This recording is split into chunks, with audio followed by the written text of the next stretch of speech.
न गुरोरधिकं तत्त्वं न गुरोरधिकं तपः।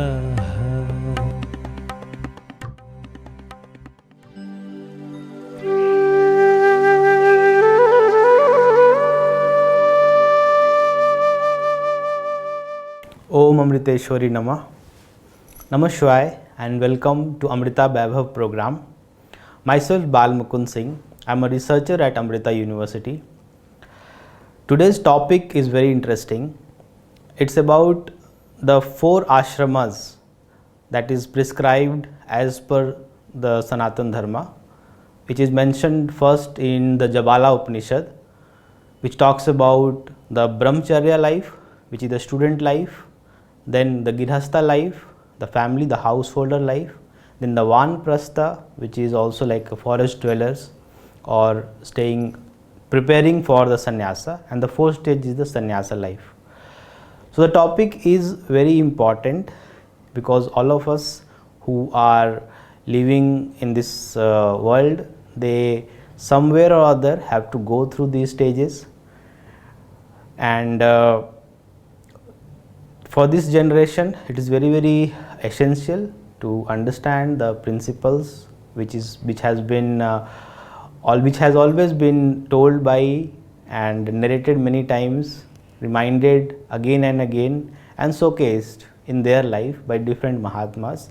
And Amma also keep telling us and reminding us about these important principles that are there in the scriptures.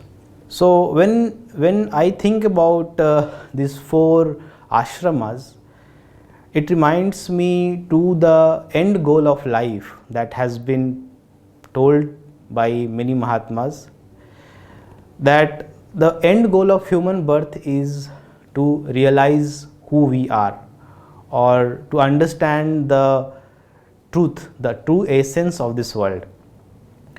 And when we want to reach to that stage, it's not just about knowing that somebody is already reached at that stage or somebody is a Brahman, but it's about undergoing the process when you are ready for it and then you realize it. So for example, the Amma gives the example of a seed and the forest. So the entire forest is in the seed actually, but then you cannot get any fruit from the seed just itself, or the seed just itself won't be that sweet.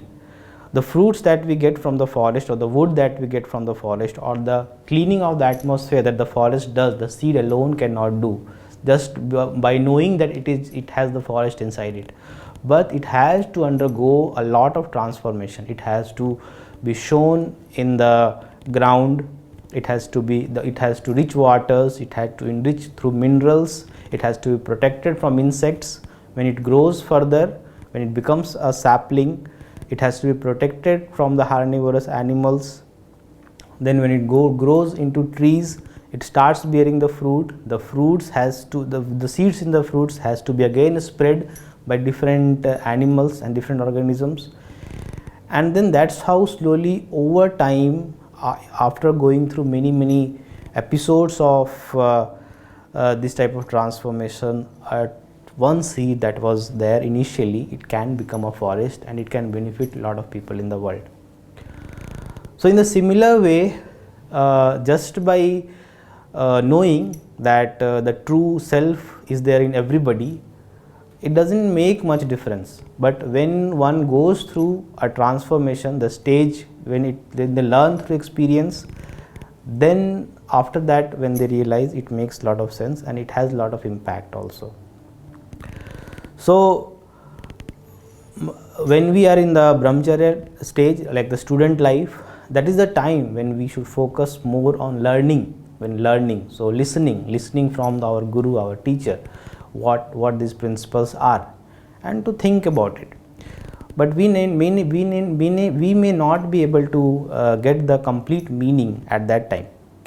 We may think, we will have doubts, we can go to the teacher again and again, they can clear our doubts. Still lot of things we will not understand, but at least if we have heard at that stage, then it will be there in our mind. Once we are prepared, we can get married, and then we can go into the Grihastha life with our partner with that understanding. When we start living in the world, actually we face lot of challenges, and at that time the lessons that we have learned in our class, in our Gita class or in our other scripture classes, the life that has been led by great people, great Mahatmas, we can reflect upon that and our life, and then we can use those lessons and then see what comes back. So that's the practice stage that is there in the Grihastha stage. In the Grihastha stage, we have a lot of responsibilities, and we have to take up those responsibilities to have a good life, to have a good future. So then after that, the stage comes is Vanaprastha. In the Vanaprastha stage, basically one starts preparing for the sannyasa. They start slowly giving up the responsibilities or transferring the responsibilities to the next generation. And then finally, when the sannyasa comes, a sannyasi is one who is doing all the things that other people do in the world, but they are not very attached to that. If we lose the things that we possess, for example, if we lose our laptops, if we lose our phone, we get very annoyed, very angry, we start crying, we feel very sad. And then when something which we like we become very happy. So it's not bad to get sad or get happy, but when a sannyasi goes through the same thing, they are not affected that much. They understand the true nature, that they understand the temporary nature of the world, and they are able to overcome very soon, and they are able to lead the life further. They do things which benefit the world in a whole, and they don't just think about themselves. Their feeling is, if I do the thing which is benefiting everybody, I will myself get benefited. So when somebody is ready for that stage, then he wears the sannyasa, then he takes up the sannyasa, and then after that, even the desire comes and goes, he is not that much affected. So after going through all these 4 stages only, just like the seed becomes the forest, there is one of the way in which one can attain self-realization. Many have attended through this way. So my take on this is, out of so many ways prescribed by Sanatana Dharma, this is one of the way which is very kind of accessible to people, and which we can do, which we can take in our life. So now I would like to invite Pujya Swami Gita Amritananda Puri ji to enlighten us through his views on the same topic. Om Namah Shivaya.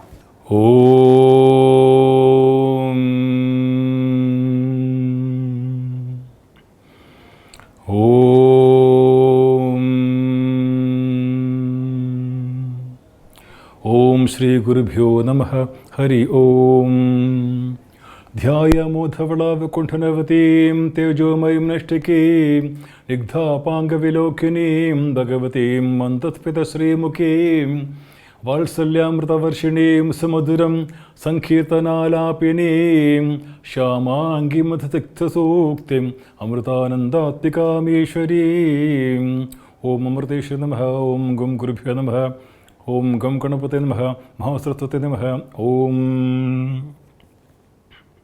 My infinite prostrations at the lotus feet of my Sadguru, Sri Mata Amritanandamayi Devi, Universal Teacher, Universal Mother. My humble pranams to all Amma's beloved children. So we will continue with the same topic. Last week we had a very good session by Dr. Sri Ram Devanathan on the Namostute Vyasa Vishala Buddhe. We have what do you call it? The Varnashrama Dharma. He explained both very elaborately, in a very logical way. He has explained. We will continue. Today we have a few stray points. The points may not have any connection, but they are very important points. So the title, you may be wondering, what does Swami mean by the Amma's favorite son or Amma's favorite daughter, who can be Amma's favorite son or Amma's favorite daughter? That is the question. So the answer is, you say, every one of us is Amma's favorite. Everyone is Amma's favorite. Amma, the sons and daughters, she has no other, or you can say she has no favorite son or favorite daughter. They are all equally beloved to her. So I can give an example. We can take my physical body. If I have physical body, and if you were to ask me, in my physical body, which part of my body do I like most? Which is my favorite part? If you ask me like that, I have no answer, because my body, all parts of my body are very important to me, and I cannot say one part is favorite or anything like that. And therefore, we can see she has I'll give you a very, very good example. So they can see the wheel of a cycle is a very good example. Bicycle, it has two wheels. When we look at the wheel, we can see that it has spokes. So the outer tire and the rim, these spokes are connected to every spoke is connected to the rim and the tire. So that is one connection, and in the center also it is connected.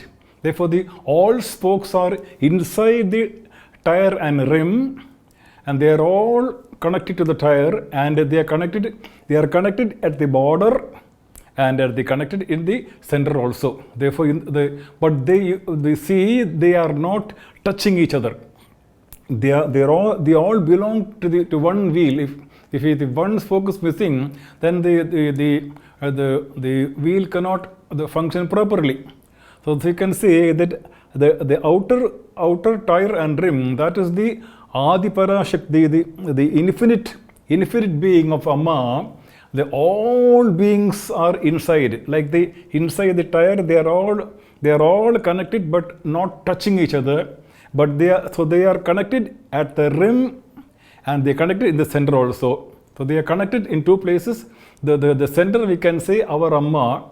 The center, the individual Amma, we can see we are all connected to that individual Amma, and we are connected to the Adi Parashakti also. So therefore, this way, the important thing is we are all part of the whole, but we are not touching each other, we are not connected to each other. That is the very important thing. Now, one more example I can give you is, you can see the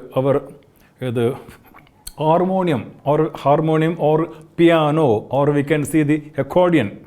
So we can see that the harmonium has about 45 reeds, 27 white reeds and 18 black reeds. So you can see that when you look and see, it would seem to us that it is one whole, one part, one single piece, but they are the 27 white pieces and 18 black pieces. So they are very, very close, like this. You can see like this. They are very, very close. But if you press one, it can only one will come down. Leave it. So second, it's like that. They are very, very close, but they are not touching each other. It seems so it is touching each other. If they are touching each other, if you press one sa, if you press that, if you're touching, re also will come, there will be discord, apashruti. Therefore, they are very, very close, and therefore we have beautiful music coming out of it because they have their closeness, but at the same time, they are not touching each other. You can see the harmonium, the piano, and the accordion also. You can see that. So that way, we have to be very, very close because we are all Amma's children, but at the same time, we are not touching each other. The important thing is that you can see we have very close friends. We may be having very close friends, colleagues in our school, in our college, in our office, or any other organization, the organization also. So you can be very close, but never allow anyone to influence you, to manipulate you. the one and only person who can influence and manipulate you is our Guru, Amma alone. We can be very, very close friends, but never allow anyone to influence you or manipulate you. That is the very important point we have to remember. So the point is, if I allow anyone to influence me, the individuals, they may be very brilliant, they may be very good, but we have to be very, very careful. All of them have limitations. We can take advices, of course. We can take the advices, is no problem, but never allow anyone to influence you and then get you into their group. That is very important point. So you can see, just I told about my physical body. They are the many parts constitute one body. So you can say that in Amma also, Amma has no favorite son or favorite daughter. All beings are Amma's favorite because they are all part of her. So that is what we have to understand. But in the same way, we can see take the example of a family, a father, mother, and three or four children. So the eldest son is about 15 years old. The youngest son is only about 5 years old. So you can see that when she is giving food to her children, she may give more quantity to the 15-year-old son and less quantity to the 5-year-old son. That doesn't mean she is giving any partiality. She has no partiality because the 15-year-old son requires more quantity of food. The 5-year-old son requires a little quantity. So according to that, she will understand.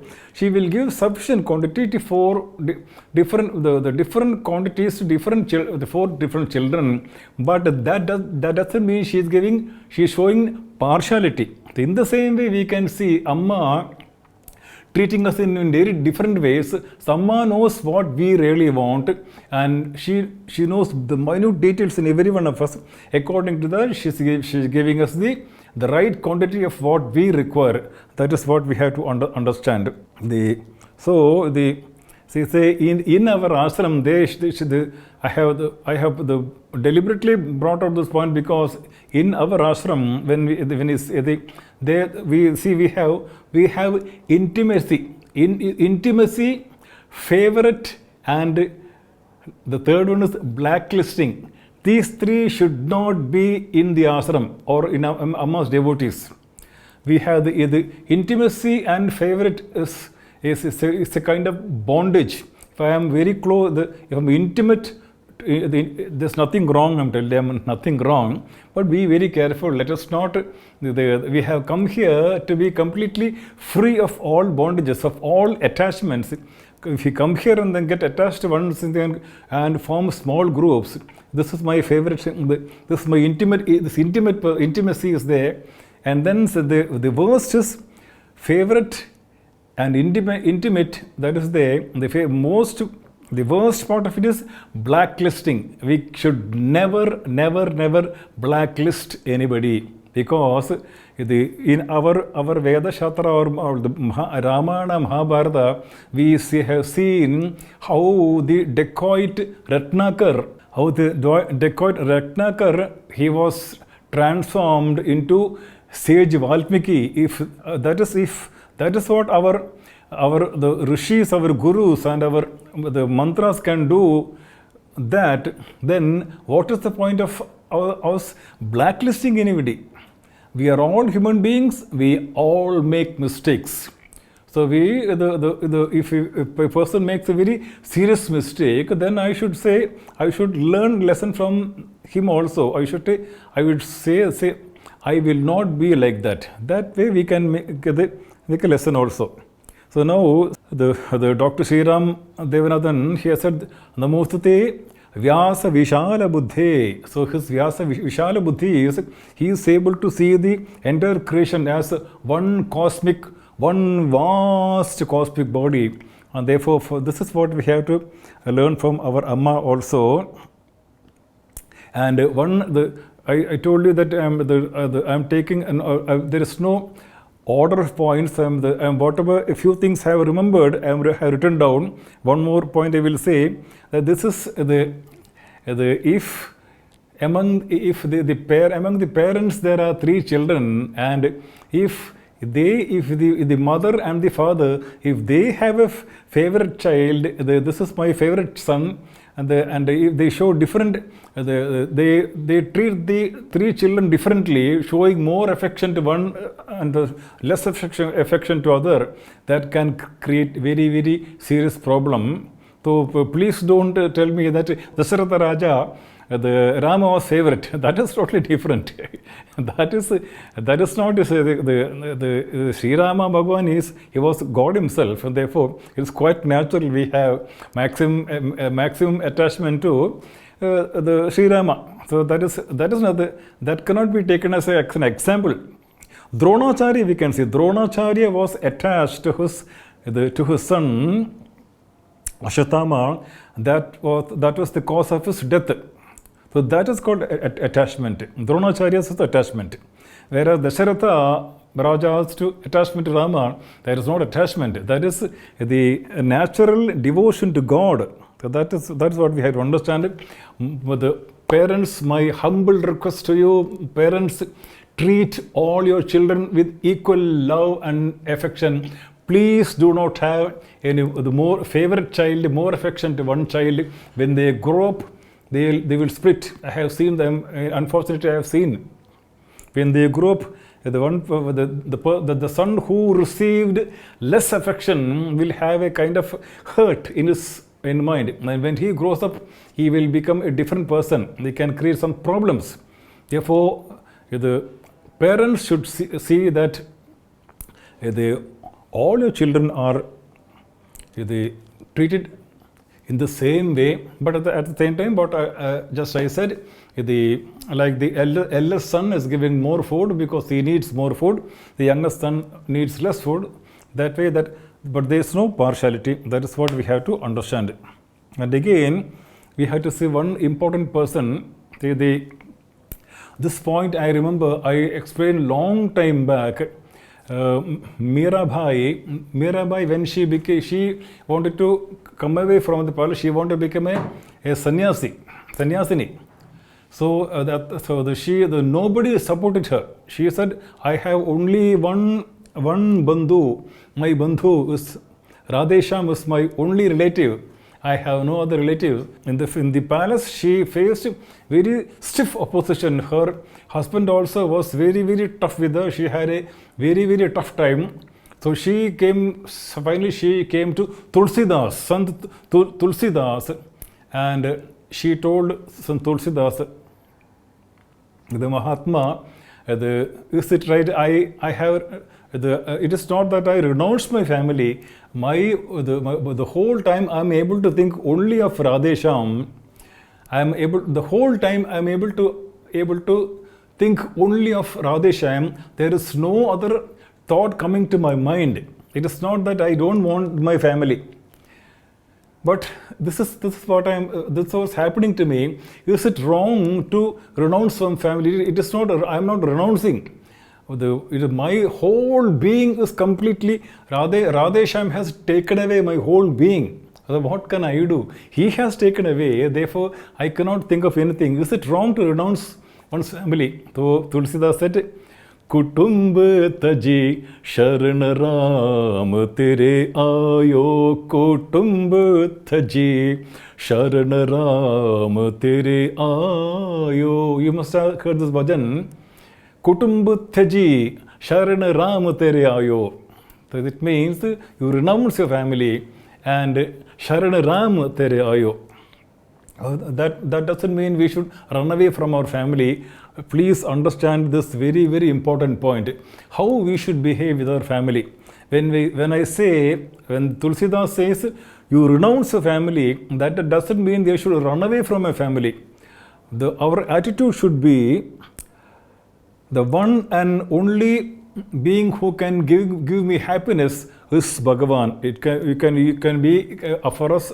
It is the Adiparashakti, Lalita Parameshwari, Amma. For you, it can be Shiva, it can be Krishna, it can be Sri Rama. So the only God can give me happiness. My family cannot give me happiness. Therefore, I am not dependent on my family for happiness. This is the meaning of renunciation, tyaga. The clear understanding that my family cannot give me happiness. Only God can give me happiness. But I am staying with my family. Why? Now, if I go to the temple and the pujari gives me prasad, so you say this, I receive the prasad. So I receive the prasad, and I started eating one by one. Suddenly, a few parts fall to the ground. When the prasad falls to the ground, I pick them up and then eat them. Even when the prasad falls to the ground, I will not ignore it. From the ground, I will pick up the prasad because it is prasada. I will blow it and then I eat it. So therefore, the prasadam is from God. In the same way, my father, my mother, my brothers, my sisters, all my family members, they are all Bhagavan's prasad. Based on my past actions, based on the actions I had performed in my previous life, I have got such a father, such a mother, such a brother, such a sister. Therefore, whatever, all my relations, they are given to me by God as prasad. Therefore, I cannot disown them. I have to love them. I have to love my family because they are Amma's prasadam. Because of what actions I do, in return, I get my prasadam. So that way we have to understand. And the Kudumbutaji does not mean the renounce your family. That's not the meaning. Renounce the idea that they can give me happiness. The problem is that if my father, whatever I want, my father gets me whatever I want. My mother cooks the best food. So therefore, I love them. That's not the way. I love them because they are given to me by Amma. That is the meaning of the prasadam. So love them without any attachment. So one or two more examples I can give you. This also I have a long time back I have given this example. When Bhagwan Sri Rama, the Sita Devi and Lakshmana, when they were in the forest, they visited many ashrams and they came to the ashram of Atri Rishi. And Atri Rishi's Sahadharmani, his wife was Anasuya, we know very well. In chastity, there was no one equal to Devi Anasuya. So we know this. So when Atri Rishi was giving Upadesha and Satsang to Bhagwan Sri Rama and Lakshmana, Anasuya Devi was giving Satsang to Sita Devi. So Anasuya Devi told the Sita Devi, there are three types of wives. The first wife is one. She loves her husband because just for the sake of love, her very nature is love. She knows that, just I said that my husband, because of my past actions, I have got such a husband, and therefore I love him because I love him for the sake of love, not because of anything else. That is the highest type. He has given to me by God as a prasadam. Therefore, I love my husband. That is the best type. The second type is one who thinks it is my duty to love my husband. Therefore, I love. That is also very good. That is the Anasuya Devi said that is the second category. It is my duty to love my husband. Therefore, I love him. That is also very good. But we have to understand the important point is that we have to make duty part of love and not love part of duty. The point is, I love my husband, therefore I have a duty towards him. So we can extend this attitude to all relationships. it is my duty to love my father, it is my duty to love my mother. No. I love my father, therefore I have a duty towards him. I love my mother, therefore I have a duty towards her. So therefore, let the duty is part of love and not love is part of duty. It is my duty to love my... No. I love them, therefore I have a duty towards them. That is the second type. I hope it is clear. And the third type is the wife who loves her husband because he maintains her. He gets her whatever she wants because he maintains her. She loves her husband. That is the most inferior type. Therefore, this is what Anasuya Devi tells Sita. So we can extend this example. How we have to make duty part of love and not love part of duty.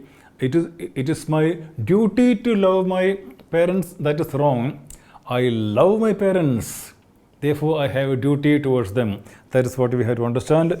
And once again, one more point is mainly for our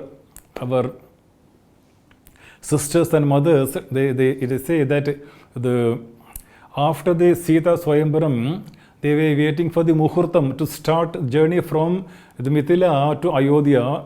So they were all sitting, and Sunaina is the mother of Sita Devi. Sunaina was advising Sita Devi and her sisters Urmila, etc. So Sunaina was saying that my daughters understand that for a woman, when she is married, her husband is everything. Serving your husband is equal to serving God. If you are totally focused on your husband, and if you serve your husband with the true love and devotion and sincerity, then you need not do any other puja.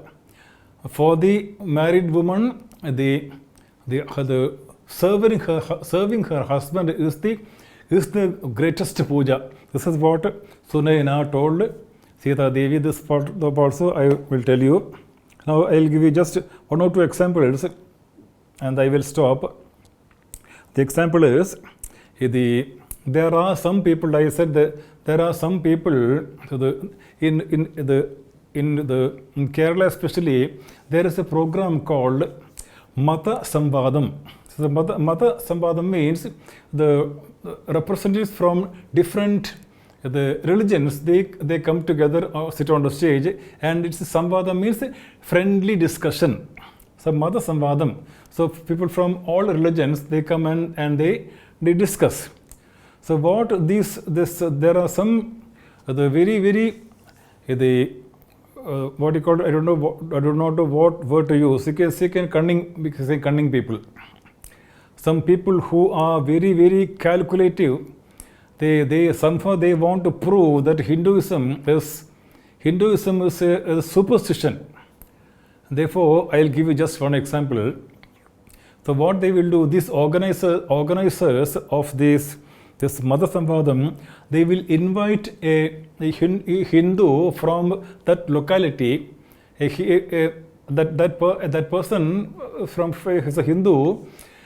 He can be a very prominent person, but does not know much about Hindu religion and the Vedic culture. They will select one person. That person is a Hindu, so he does not know much about our Hindu religion or Hindu scriptures, etc. So he will be selected, and he will be sitting on the stage, and there will be other religions also. So then they will say, now look what these Hindus are saying. These Hindus are saying that Go Brahmanebhya Shubhamastu Nityam. This is what these people are saying. They are saying that let the Go Brahmanebhya Shubhamastu Nityam. Let the cows and the Brahmins be happy. What is this? Why is that only let only the cows and the Brahmins be happy? So this is what we call, from a long mantra, they will amputate. They will cut and take only one line, and then when that one line is, if you tell that one line, it becomes totally distorted. If you say, Go Brahmanebhya Shubhamastu Nityam, if you say, let the cows and Brahmins be happy, then we will think, why is that? Because they have not chanted the complete mantra. Complete mantra is, Swasti Prajabhya Paripalayantam Nyayena Margena Mahim Maheshah Go Brahmanebhya Shubhamastu Nityam Loka Samasta Sukhino Bhavanto. So the mantra is Swasti Prajabhya Paripalayantam. Let all the people in the land, let them be swasti, let them be happy and contented. So how can that be? Nyayena Margena Mahim Maheshah. So when the king is just and good and he rules the country or his kingdom with justice, then the people are happy. Swasti Prajabhya Paripalayantam Nyayena Margena Mahim Maheshah. Mahim Mahesha. So it means let the people be happy. When are they happy? When their king is ruling them with justice. He is a just king. The justice in the dharmic way. Then the people are happy. And then the third line says, so what does the third line say? The third line says, Go Brahmanebhya Shubhamastu Nityam. Let the cows and the Brahmins be happy. Why do they say that? Because the attitude of the Brahmins and cows are Go Brahmanebhya Shubhamastu Nityam Loka Samasta Sukhuno Bhavantu. This is the attitude of a true Brahmin. A Brahmin is one who sees Namostute Vyasa Vishala Buddhe. I prostrate Vyasa as a true Brahmin who has Vishala Buddhi. So Brahman is one, the Loka Samasta Sukhuno Bhavantu. Let everyone in this world be happy. That is his attitude. That is what he really wants. So therefore, such a person, let them be happy. So such people should be encouraged and protected. Samrakshanam and protection should be given to the Brahmins and the cows, because cow also takes the minimum and gives the maximum. Milk is so useful. The milk and its products, without the milk and its products, we cannot have a healthy body. So she gives us so much, but in return, what does she take? Little grass, little hay, little water. That's all. So that her attitude is the cow. That's why we call the cow our Gomata, because she gives the maximum and takes the minimum. Look at what Amma doing. What is she taking? She is taking nothing. She is giving and giving and giving and giving. Therefore, that is, we have to be very, very careful. These people, this calculating nature, they will take our mantras, they cut it, amputate and take one part of it, and they give a totally distorted meaning. There is a wrong meaning. Go Brahmanebhya Shubhamastu Nityam. Let the Hindus are saying that let the cows and the Brahmins be happy. Because the fourth line says their attitude is Loka Samasta Sukhuno Bhavantu. So let's be very, very careful. Let us not come to conclusions by seeing something, the situation and circumstances outside. When we witness situations, the circumstances outside, let us not jump to conclusion. This one very, very good example we can say how we can misunderstand people. How we can jump to wrong conclusions. Just one example and then I will stop. Example is, many years back in Chennai, during Amma's program, in the evening we went for a house visit. Just before the program, we went for a house visit. And therefore, so usually when Amma sings bhajan, I will be playing the harmonium. So you know when Amma comes to the house, she comes to the puja room, she lights the lamp and then prepare the tirtham, and then she sings one or two bhajans. So sometimes I will be playing the harmonium, sometimes Ramesh Swami will be playing the harmonium. So this time I was playing. Amma said, call Swami. Swami means Swami Amrita Swarupananda Swamiji. Amma said, called Swami. Therefore, the Swamiji was called. Swamiji came very happy. He was very happy. He came and he sat down. Then they sang. Amma sang 2 bhajans, and then we came out of the puja room, and then they had the devotees in the house. They had arranged snacks and tea for the brahmacharis who came with Amma. So the Amma said, okay, have the snack, then we will go. So we all sat down. So they served the snacks. So since we had, in the afternoon, we had already taken the lunch. So we took just 1 or 2, we took just one or two, and then we stopped. But on Swamiji, you can see Swamiji, you should listen carefully. Swamiji, he ate more. So he was eating more. So what happened was, at a glance, people will think that the brahmacharis, they took very little. Swamiji is eating more. Swamiji ate more food. Why is that? Now look at the background. Swamiji, for the past 2 days, Amma was not talking to Swamiji.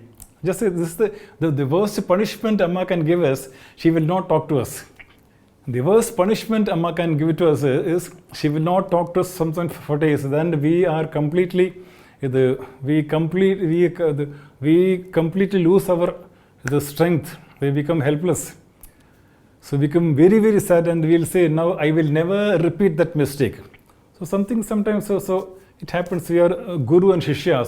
So the past 2 days, Amma was not talking to Swamiji, and therefore for the past 2 days, Swamiji did not eat anything. He was fasting for the past 2 days. But after 2 days in the evening, when Amma spoke to Swamiji, he became very, very happy. So he was for fasting for 2 days, and he was feeling very, very hungry, and therefore he ate more food, because he is having his breakfast after 2 days. Therefore he ate more, whereas we already had lunch in the afternoon. We took very little. So at a glance, they will think that brahmacharis, they ate very little, but Swamiji ate a lot of food. That is because he was having his breakfast after 2 days of fasting. I hope it is clear. Jump to conclusions of what we see in front of us. We should know the complete background, why we ate less and why Swamiji ate more. So this is a very, I learned a very, very important lesson. We should, looking at situations and circumstances, I will never jump to conclusions. We have to know the complete background, why Amma is doing such a thing. Sometimes when we see, why is Amma is doing like that, we do not know the background. Later we will come to know. So that is what we have to say. I think I have covered almost all the points, even though it is not in order. So we will stop here for the time being, and then I made the Balamukunda, the person who spoke, I made him speak because he is already engaged and he is going to get married. Therefore, I asked him to speak. So we should know how Amma's youngsters, Amma's children, they should know what is married life. Before marriage, you should tell the bridegroom, the boy and the girl, what is marriage and how a marriage takes place, what is the purpose of marriage, and how you should lead a married life. All these things, the sannyasi, I will not tell them. But as I already said, whether you are a sannyasi, whether you are the grihastha or I am sannyasi, all our attitude is same. For us, everything is Amma. For every action I dedicate to Amma, that attitude is common for sannyasi and grihastha. Therefore, sometimes I'll talk to the grihasthastrami also, but from now on, I will make the Amma's grihastha devotees talk to you about grihastha, because grihastha is very, very important. Please don't think that for the brahmachari and sannyasi, the guru is for the brahmachari and the sannyasi. The grihastha can do whatever he like. No. the Guru is very, very important and necessary for the Grihastha also. The Grihastha Ashrama, how it should be, our senior Grihastha Ashramis, the experience have been with Amma for a long time. Let them speak on Grihastha Ashrama, because we ought to know a lot of things about Grihastha Ashrama. So I will, from the next session, I will request the Amma's Grihastha Ashrama devotees to speak to you. Let me say just one more very, very important point. This happened a few centuries ago. One young man, one Brahman boy, he was going to his Veda Patashala in the morning. He was going to his Veda Patashala, young boy. He must have been around 80 or 20. So when he was going to this Veda Patashala, he saw a palanquin, in which one of the young girls from the royal family, she was being carried in a palanquin by the men. So when they were going, suddenly you can see it can be Greek soldiers or Portuguese soldiers. You can say in that Karnataka area, in that part, soldiers were there. They can be either Greeks or Portuguese. So these people, they tried to come and kidnap this young girl from the royal family. So when they came with swords, the palanquin bearers were really scared. So they left the palanquin, they ran away. So when it happened, this young boy, when he saw that these soldiers were trying to kidnap this young girl from the palace, he became very, very angry. What happened? He grabbed a sword and he single-handedly handled the soldiers. He fought with all his strength, and all the soldiers ran away, and he saved the young girl's life, the princess's life, from danger. And then he put the sword, and then he walked towards his Veda Patashala. So when he reached the Veda Patashala, it was little late. So when he stood at the door, his Guru Acharya was sitting there, he was taking class, and the other students were sitting there. And then Acharya looked at this young boy, and he has blood on his body. So the Acharya asked him, what happened? So the young boy said, when I was coming, I saw a palanquin in which a young lady from the palace was being taken a palanquin. Some soldiers came and tried to kidnap her. So I could not keep quiet. So I grabbed the sword and I fought them and I chased them away. So then the students said, is it right for a Brahmin to fight, to take a sword? Is it right? So the Guru said what he did was very, very, very, very correct. Is it right for a Brahmin to fight with a sword? The Guru said what he did was very, very correct. When that is what we call as Amma's vision, clarity of vision. In a situation, what should I do? I may be Brahmin, but I have to save that girl's life. And therefore, with the grace of my Guru, I was able to save the girl's life.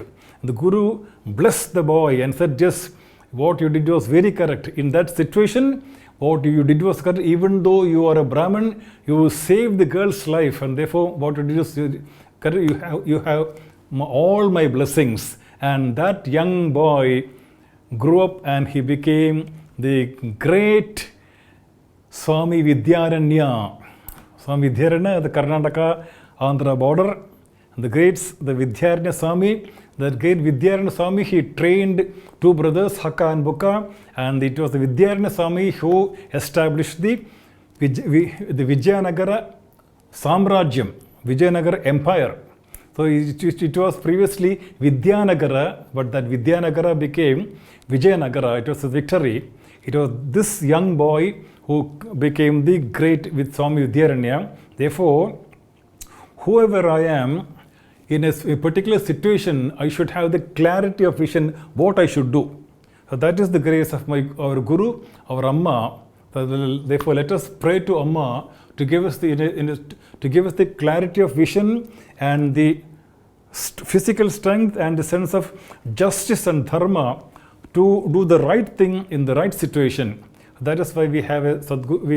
We are lucky to have a Sadguru like Amma. Let us bow down to Amma and pray to Amma to bless us and guide us properly in our future life. Om Amritageetananda, Om Lokaha Samastaha Takuno Bhavantu, Om Shanti Shanti Shanti. Sri Guru Bhyo Namah Hari Om. न गुरोरधिकं तत्त्वं न गुरोरधिकं